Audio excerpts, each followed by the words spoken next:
Russian convicts released to fight with Wagner accused of new crimes. A prisoner believed to have been released early to fight with Wagner mercenaries in Ukraine has been accused of committing a double murder in Russia after returning home from the war.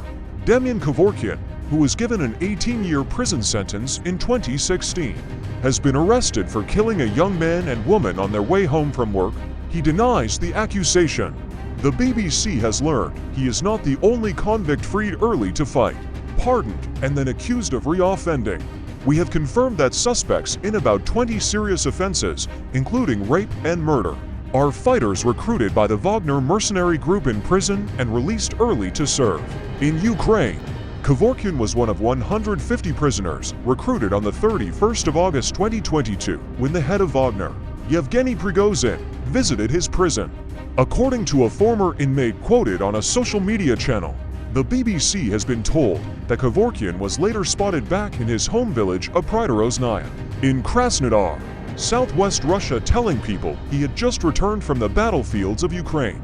One of the people he is accused of killing is 19-year-old Tatiana Mistiko, a children's entertainer.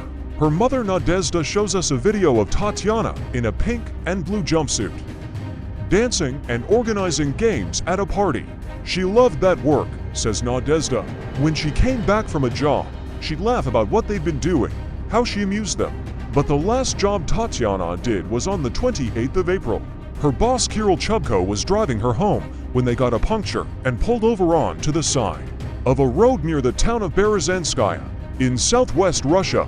Kirill's wife Darya told local media he called her to say he'd be late, but not to worry as a group of young people had stopped to help them.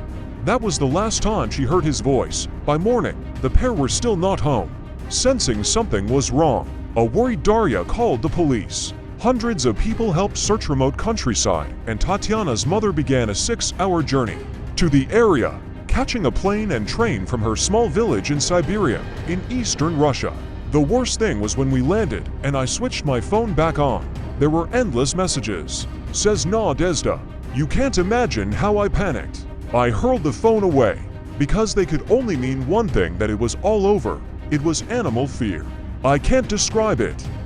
Ukraine war. Russia still gets key war kit despite sanctions. On Tuesday, the UK government announced what it described as the largest ever UK action targeting Russia's access to foreign military supplies. The sanctions included businesses and individuals in Turkey, Dubai, Slovakia, and Switzerland. The Foreign Secretary, James Cleverly, said the measures would further diminish Russia's arsenal and close the net on supply chains, propping up Putin's now struggling defense industry.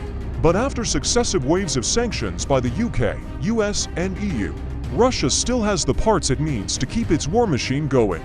The reasons for this are complex, but boil down to Moscow's continued ability to lay its hands on small but vital pieces of Western technology, especially microchips. Much of the Kremlin's weaponry, including ballistic and cruise missiles, makes heavy use of electronic components manufactured in the US, UK, Germany, Netherlands, Japan, Israel, and China. In June, Kyiv's KSE Institute, in association with the Yermak McFall International Working Group on Russian Sanctions, analyzed 57 separate foreign components found in 58 pieces of captured Russian weaponry.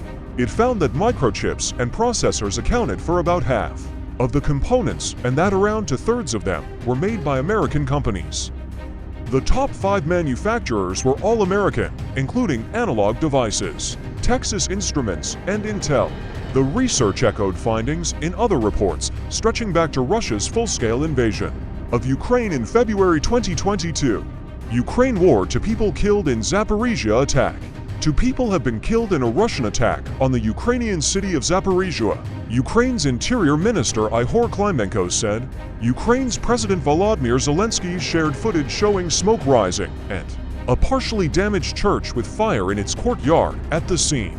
The wounded were being treated by medics, a regional official said. The attack comes after Russia said it shot down 2 Ukrainian drone attacks earlier in the day. Zaporizhia is a Ukrainian city on the Dnipro River.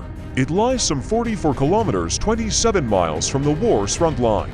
Initially, President Zelensky reported on Telegram that 3 people had died as a result of the attack. But later, Mr. Klimenko revised the death toll down to 2, saying that 1 person had been resuscitated. Zaporizhia region's head, Yuri Malashko, said Russia had hit a church and retail outlets in the city's Shevchenkivsky district. Zelensky sent his condolences to the families affected in a statement posted to Twitter and said Russia would be held accountable for the strike. The Zaporizhia region has come under attack throughout the war, including 1 deadly missile strike on a maternity unit in November 2022. The region is also home to Europe's largest nuclear power plant, which is currently occupied by Russian troops.